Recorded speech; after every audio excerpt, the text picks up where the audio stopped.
시청자 여러분 안녕하십니까. 지금부터 저녁에 한번 정도를 시작하겠습니다. 자, 이번 시간에는요, 이 앞방송에서 제가 여러분께 말씀드리려다가 못해드렸던 전라도 시인 정재학, 전라도 시인 정재학 시인이 지금 칼럼을 썼어요. 정재학 시인은 여기저기 그 언론 매체에 칼럼을 많이 쓰고 있습니다. 자, 이번에는요, 이재명이가 지금 사실상 지지율을 보면 30%대에 딱 묶여 있는데도 불구하고 여유만만하다. 만만디. 그 이유가 있다는 겁니다. 바로 부정선거. 부정선거 뒤에는 또 누가 있느냐? 중국과 북한이 있다는 거예요. 그러니 전혀 두려워할 것이 없다는 것이죠. 그래서 부정선거를 깨지 않으면 절대로 우리 국민의 후보가 이길 수 없다. 이런 취지의 칼럼을, 장문의 칼럼을 쓰고 있어요. 근데 이제 구절구절이 굉장히 우리 가슴에 와 닿습니다. 자, 그렇기 때문에 메시지의 핵심은 바로 지금 제가 말씀드린 건데, 그 논리를 한번 여러분께 설명을 해 드리겠습니다. 그러면 여러분들께서도 지금 전반적인 전국 상황을 이해하는데도 굉장히 크게 도움이 된다. 이런 말씀을 드리고 싶은데요.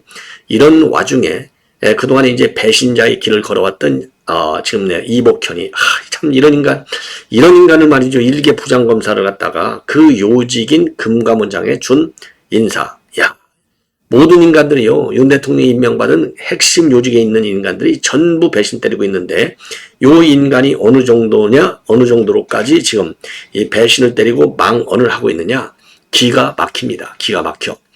자기도 보수주의자인데 말이죠. 만약에 이번 상법 개정을 국민의힘에서 반대를 하면 절대로 이길 수 없다. 국민의힘이 이번 대선에서 이길 수 없다.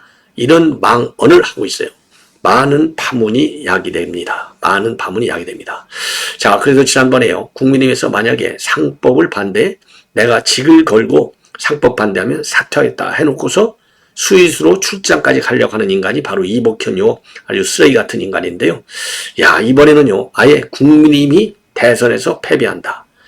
야, 이런 인간을 갖다가, 야, 이게 공직자가 말이죠, 이런 얘기를 할 수 있는지, 이거 감사원에서는 즉각 공익감사를 해야 됐다. 그래서 이 금감원장직을 수행할 때 했던 전반에 관해서 공익감사를 우리 국민의힘에서 아니면 우리 시민단체에서 공익감사 청구를 해가지고 이런 인간은요, 목을 잘라내야 됩니다. 그렇지 않고서는요, 자유민주주의 가치 그리고 공직자의 충성심 이런 것들이 땅에 떨어지고 공직기강의 해이가 눈에 보입니다. 자, 정말 큰일 났습니다. 이런 인간들. 자, 그래서 이복현 요 인간, 그리고요, 최상복 요 인간도 배신은 마찬가지예요. 자, 지금 이제 한덕수 권한대행의 출마는 뭐 거의 사실로 굳어진 거 아니겠습니까? 자, 이 판에 지금 기자들이 질문했어요. 워싱턴에서. 한덕수 권한대행 출마 어떻게 생각하냐? 그랬더니 뭐라고 한지 아세요? 노 코멘트. 야, 참 이 쓰레기 배신자들이요, 사방간대서 바로 하고 있어요. 그 이유는 딱 한 가지입니다. 윤석열 대통령은 파면돼 있고 힘이 다 빠져 있죠. 힘이 빠져 있는 정도가 아니라 지금 사법 리스크에 완전히 빠져 있지 않습니까? 그런데다가 지금 이제 이재명의 당선 가능성이 상당히 높은 걸로 지금 여론에서 나오고 있잖아요. 자, 그런데 이제 오늘 아투 TV, 아시아 투데이 신문에서 여론조사를 한 걸 보면은 이게 뒤집어질 가능성도 상당해요. 자, 그러나 어쨌거나 지금 큰 흐름이 지금 정권을 되찾아오기가 어려울 것 같다. 그러니까요, 막가파식으로 해서 또 한 자리 해먹으려고 이런 배신자 길을 들어선 것이 아니냐. 이런 점에서 매우 참 안타깝기도 하지만은요, 우리 국민들이 분노하지 않을 수 없다라는 말씀을 드립니다. 자, 그리고 이제 오늘 사실상 이제 마지막 토론이 되는데, 이 마지막 토론에서요, 지금 단일화 문제에 관해서는 4명의 후보가 모두 단일화를 적극적으로 하겠다라고 하는 긍정적 입장을 내놨어요. 그러지 않을 수가 없죠. 왜냐하면 지금 현재 나와 있는 4명 갖고 이기는 어려워. 이게 이제 우리 국민들이 가지고 있는, 특히 우리 애국 시민들도 그런 생각을 많이 가지고 있지 않습니까? 한덕수 권한대행이 나와야 돼. 이거 아니에요? 자, 그렇기 때문에 한덕수, 어쨌든 경선은 한덕수 권한대행이 없는 상태에서 이루어지니까 단일화를 지지하는 여론이 상당하거든요. 한 70%에 육박한다. 이런 여론조사까지 나와 있지 않습니까? 67%. 자, 그래서 이 단일화를 갈망하는 우리 국민들, 왜냐하면 국민이 50%, 당원이 50%거든요. 국민과 당원의 지지표를 흡수하지 않으면 절대로 1, 2등 갈 수는 없는 거예요. 그렇기 때문에 처음에 김문수 후보가 이 물꼬를 텄는데 2차는 홍준표가, 3차는 한동훈이가, 4차는 안철수가 모두 요 단일화 티켓에 올라탔습니다. 바로요, 한덕수 권한대행이 이뻐서가 아니죠. 이 단일화 지지를 받아야만이 자기 지지율이 올라가거든요. 자기가 살기 위해서, 자기가 1, 2등만 해야 되기 때문에 그런 그 정치적인 선거 공학적 계산에서 일단 받아들인 것으로 보이는데, 자, 그러다 보니까 이제 구체적으로 단일화를 어떻게 할 것이냐에 대해서까지 입장을 내놓고 있어요. 예, 그래서 요 내용도 함께 정리해 드리도록 하겠습니다. 자, 그러면 말이죠. 이 맨 먼저, 지금 이게 장문의 기사로, 장문의 입장문으로 돼 있어요. 자, 그래서 제목이 부정선거, 민주당이 집권하면 생기는 길. 그래서 전라도 시인 정재학 선생이 쓰고 있습니다. 자, 그래서 쭉 한번, 가급적 그대로 인용을 해드리겠습니다. 수많은 비리와 불법, 달법으로 점철된 이재명이 건재한 까닭은 전혀 다른데 그 요인이 있다. 일반적으로 민주당 충성도에 달려있는 게 아니냐는 생각을 하겠지만 이는 세상 일치를 모르는 오산이다. 이재명 뒤에는 주사파가 있고 주사파 뒤에는 북괴가 있으며 보다 큰 세력으로 북괴와 다른 목적을 품고 있는 중국 공산당이 힘의 배경으로 존재하고 있다. 이재명의 지지율은 30% 중반이다. 거의 고정 수준이다. 아무리 형수 박인복 씨에 대한 욕설 녹음 파일이 넘쳐나도 30%는 고정적이다. 대장동부터 대북 송금 사건까지 범죄가 드러나도 여전히 30% 중반 지지율을 고수하고 있다.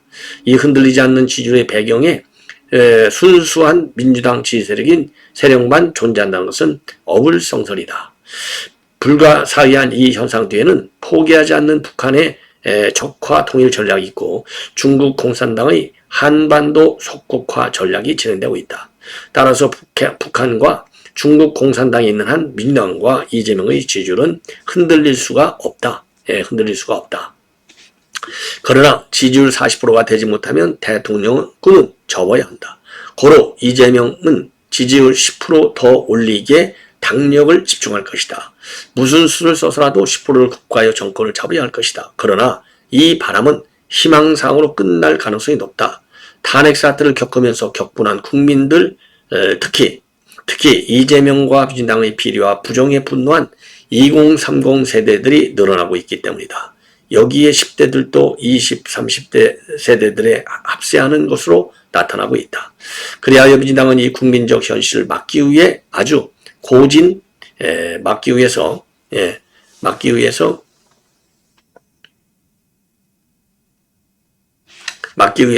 고전적이고 그리고 치졸한 방법을 동원했다. 지난달 윤 대통령 탄핵 막바지에 치솟는 지지율을 막기 위해 여론조사 업체를 협박하여 여론조사를 발표하지 못하게 막았던 것이다. 문 닫게 만든다는 협박까지 있었다고 한다. 이 방법, 즉 여론 조작이 다시 등장하고 있는 것이다. 그리고 현재 여론조사 업체는 이재명 지지율을 50% 이상으로 발표하고 있다. 민주당이 여론조사 지지율을 협박 조작하는 이유는 세 가지 목적을 띠고 있다. 첫째는 지지 세력 이탈을 막고, 둘째는 이재명 당선이 불가항력적이라는 현상임을 밝혀서 국힘당의 전의를 꺾는 것이다. 그래서 첫째 그리고 셋째가 이 지지율에 맞춰 선거 부정을 저지르고자 합니다. 이 대목이 굉장히 참 무서운 대목이네요. 지지율에 맞춰서 선거 부정을 저지르려고 하는 거. 평소 지지율이 그러한데 더 이상 할 말 있느냐는 전략이다. 그리하여 지금 이재명의 지지율이 협박과 공갈로 이루어진 거짓말 사기임을 그들 민주당이 모를 까닭이 없다. 따라서 이재명과 민주당은 부정선거에 희망을 걸 수밖에 없다. 실제로 등장했던 배춧잎 파란 투표지와 형상기억 투표지, 그리고 공경호 박사 이하 여러 통계학자들이 제시한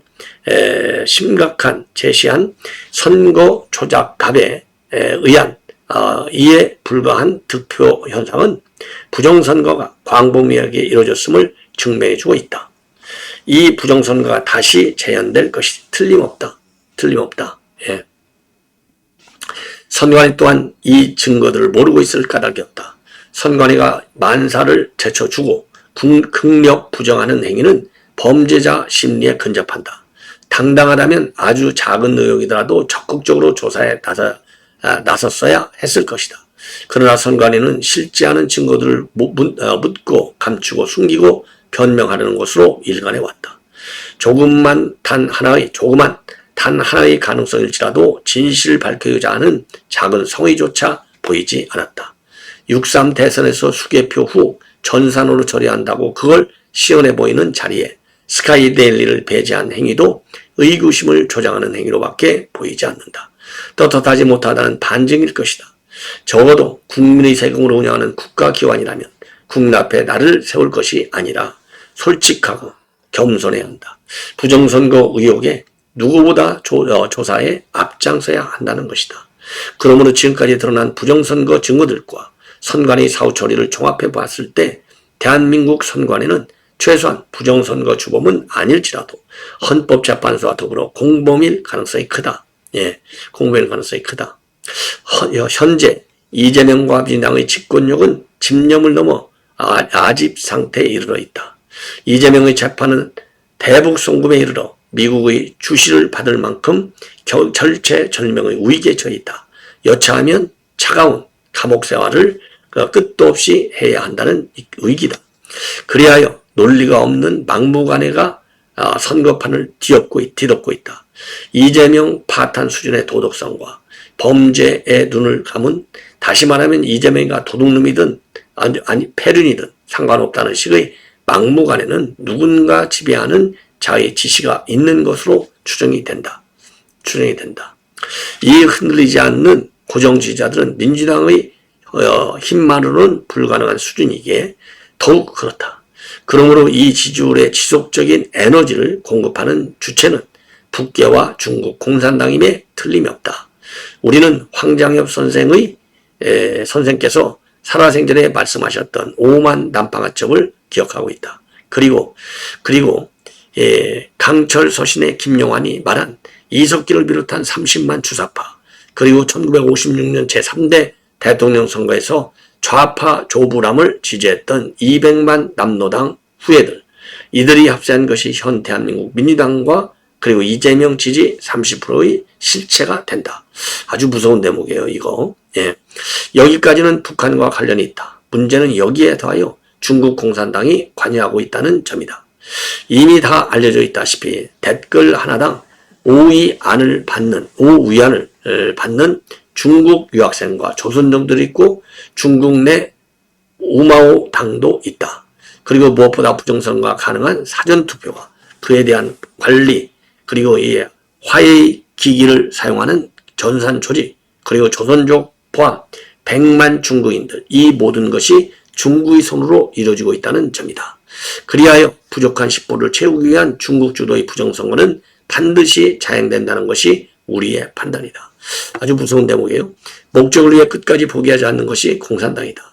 그들은 최근 서해 공해상에서 10여 개의 암초와 같은 해상 구조물을 설치하였다. 영토 침략의 심증적인 사례이자 현실이면서 또한 미래에도 언제든 벌어질 일이다. 이렇듯이 중국판 부정선거도 언제든 일어날 사건이면서 현실적인 문제다. 부정선거는 동북공정, 다시 말하면 중국이 목적하는 대한민국 속국화의 일환이다. 따라서 한반도 속국화엔 중국 공산당 말을 잘 듣는 중공의 개들이 필요하고, 여기에 민주당이 선택되어 과거 문재인 시대를 열었으며 지금은 이재명이 선택된 것이다. 문재인이 중국 반군길에 혼밥 먹고 돌아다니고, 그리고 기자가 중국 측 교원들에게 두들겨 맞고, 그리고 외교부장 왕이가 어깨를 툭툭 쳤던 이유가 있었던 것이다. 아무리 필요에 의해서 선택한 문재인이지만 중국의 개 정도밖에는 취급받을 수 없었다. 이재명이 세시해하며 머리를 조아린 이상 중국 공산당은 이재명을 이완용같이 이용할 것이다. 중국이 하나의 이조원을 쓰면서까지 세력을 거르는 이유가 여기에 있다. 수많은 이완용이 필요했던 것이다. 한동훈은 중국이 비는 것으로 알려져 있지만 이재명 당선을 위한 한 마리 희생양으로 처리될 것이 틀림없다. 따라서 한동훈은 중국에 의해 이용만 당하고 나서 마침내 매국노로 매도되어 국민 앞에서 더러운 이름을 안고 침몰할 것이다. 중국의 대한민국 속국의 정책은 속국가 정책은 불변의 정책이다. 어느 누가 중국 권력을 이어받는다 해도 변함이 없는 정책이다. 그러므로 친중 세력은 확장될 것이고 제2의 이재명은 언제든 다시 등장할 것이다. 그래서 30% 불변의 지지율이 가능한 것이다. 그리고 중국은 어떤 일이 있어도 이번 대선에서 손을 떼지 않는다. 설령 들통나서 만천하에 부정선거 범죄 사실이 밝혀져도 캐나다에서 부정선거가 들통나서 세계의 비난을 받고 있어도 한 손으로는 얼굴을 가리고 남은 한 손으로는 여전히 부정선거를 진행시킨다는 것이 우리의 예측이다. 한해 이주원을 대한민국의 친중 세력을 기르기 위해 쏟아부은 중국이 손해볼 장사를 할 것 같은가. 조중동과 한동훈이 새겨들어야 할 말이다. 자, 부정채용 비리와 감사원 감사도 안 받겠다는 신성불가침 가족회사 선관위는 해체가 정답이지만 6.3 대선은 여전히 현재의 선관위가 맡아서 하게 되어 있다. 민주당이 집권하면 이 선관위가 민주당과 이재명 집권 이후에도 가족회사 형태로 5년을 더 유지된다는 사실을 명심해야 한다. 대만식으로 투표함 이동이 없고 사전투표도 없는 공영선거는 앞으로 5년 동안 꿈도 꿀 수 없게 된다. 그리하여 가족끼리 운영하는 유한회사 선관위의 채용 부정과 부당한 승진은 계속되다 못해 날개를 달리라는 판단이다. 그러므로 김대중이 단동의 회사를 두고 북한 해커들과 협작하여 만들었다는 부정선거 개표 조직 시스템은 조사조차 못하게 되리라. 여기에 관련된 것으로 알려진 이해찬이나 김민석들은 건재할 것이고 전산 조작은 더 정교해질 것이며 조선족들에 대한 혜택은 더 확대될 것이 분명하다. 참 겁나는 얘기죠. 이거 부정선거 의혹이 이렇게 큽니다. 그래서 다시 한번 말씀드리지만은 35% 중반인데 이기려면 40%가 넘어야 되는데 이 10%는 부정선거를 가지고 채울 것이다. 이 부정선거의 주범은 중국과 북한이다 이겁니다. 자, 그래서 여기서 이 통계치 있잖아요. 황장엽 선생이 5만, 5만, 그리고 강철 서신 김용환의 30만, 주사파. 참 무서운 숫자입니다. 무서운 숫자. 자, 우리가 이겨내야만 합니다. 이런 위협을 이겨내지 않으면 자유민주주의도 없고 그리고 우리 우파 후보의 당선도 어렵다. 이렇게 보여지는 매우 엄중한 경고문이 아닌가 이렇게 생각이 듭니다. 자, 이 정도로 하고요. 이 정도로 말씀을 드리고 자, 이번에는 여러분들 이 단일화론과 관련된 우리 후보들의 오늘 발표한 입장을 말씀을 드리겠는데 자, 우선요 이제 핵심적으로 말씀을 드리면 단일화 문제에 관해서 자, 김문수가 맨 앞장서 있어요. 자, 김문수 후보는요 처음서부터 아주 강하게 이거를 받고 나선 사람이 김문수입니다. 김문수는요 한대행이 출마한다면 즉시 찾아뵙고 신속하고 공정한 단일화를 성사하겠다. 그래서 2차 경선 투표 마지막 결선 투표에서도 당당히 1위를 차지하고 단일화에서도 반드시 승리하겠다. 조건 없는 단일화를 얘기하는 겁니다. 지금.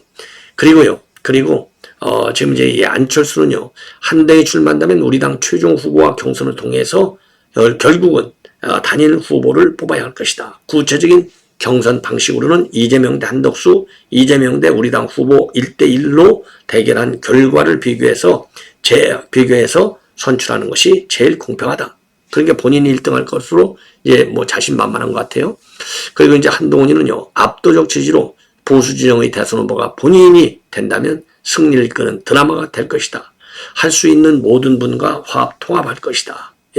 그래서 이제 본인이 이길 자신감이 있다. 이런 얘기인데, 뭐, 꿈이야. 마음대로 꾸는 것이죠. 어림도 없다. 배신자야.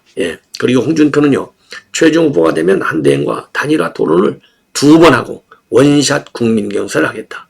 내가 우리 당 대표 후보가 못 되더라도 이재명만 잡을 수 있다면 흔쾌히 그 길을 택하겠다. 이렇게 입장을 내놨습니다. 자, 아주 뭐 확실하게 전부 다 내놨고요. 그리고 처음서부터 김문수 후보의 경우에는 먼저 찾아가서 단일화 문제를 당당하게 말씀을 드리겠다. 이렇게 인하놨어요.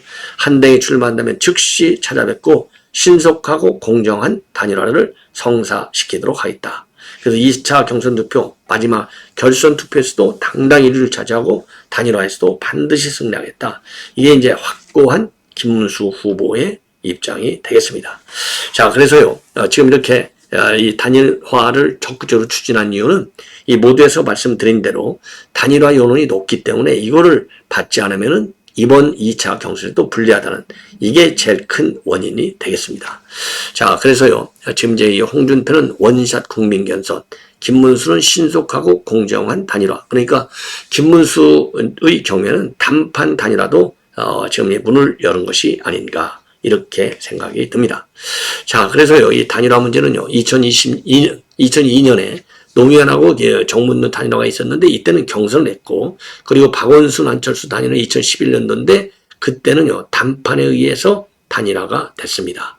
자, 그래서 이번에도 이제 뭐, 그런 그 방식이 되겠고, 또 일각에서는 꽁클라베 방식을 통해서 하자, 이런 의견도 나오고 있습니다.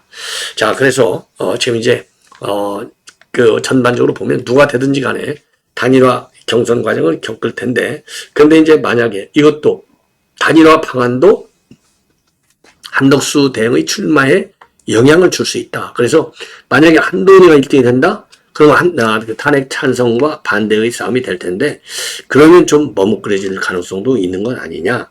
이런 우려도 나오고 있는 상황이 되겠습니다.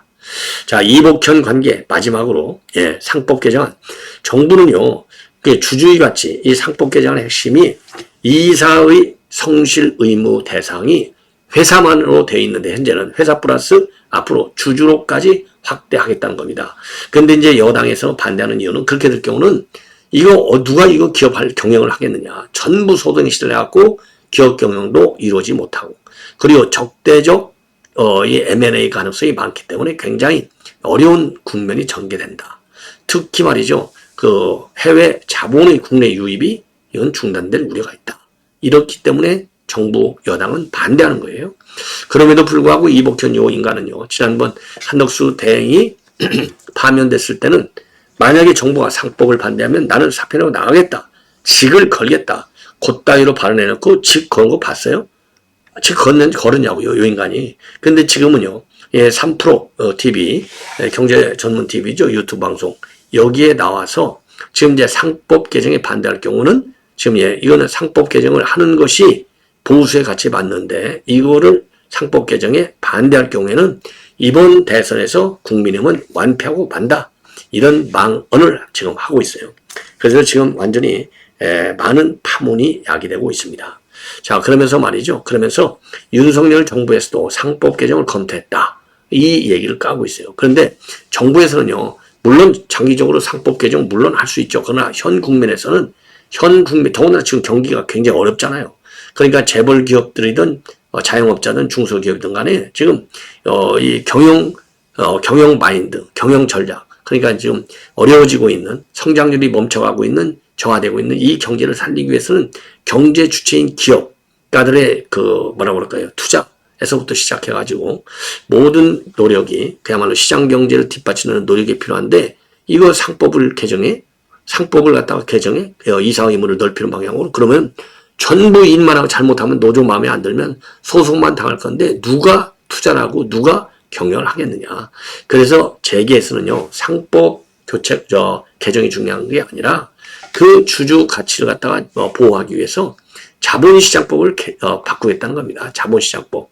상법 개정의 취지를, 왜냐하면 이게 사법 리스크가 워낙 커지니까 경영층에 그걸 갖다가 자본시장법을 개정해서 바꿔놓겠다는 건데, 요 인간이 끝까지 반대하고 있는 겁니다. 제가 그랬잖아요. 한 번 배신자는 영원히 배신자다. 그래서 한덕수 대행이 돌아오니까는 또 사표를 안 냈어요. 그러다가 이제 한덕수 대행이 이제 곧 물러나는 걸로 보이고, 그 윤 대통령은 돌아올 가능성이 없으니까 다시 직을 건다는 게 아니라 그보다 더 크게 이번 대선에서 패한다. 이런 망언까지 하고 있는 요 인간. 야, 요거 금감원 앞에 가서 사퇴하라고 말이죠. 우리가 압박을 해야 될 것이 아니냐. 이런 생각이 듭니다. 자, 시청자 여러분, 이것으로 본 방송 마치겠습니다. 대단히 고맙습니다.